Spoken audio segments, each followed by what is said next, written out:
mbahotra ny lahy koza mbola kely dia efa maty ny dadanay.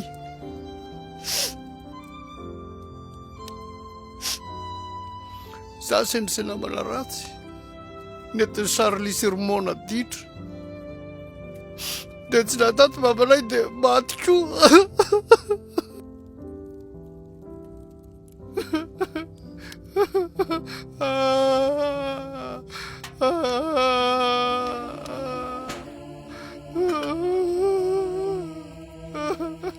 Mangina raha dadabe inona ary ty nareo ve tsy lehilahy? Marina ny lahy sambatra lisy raha mba ohatra ny lahy koa ny zanako.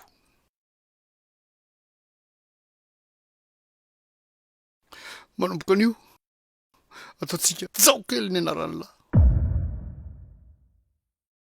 Ity le nandrasanao formation d'acteur sy animateur ao amin'ny Scoop Institute fidirana 8 Jolay misokatra ny fisoratana anarana voafetra ny toerana.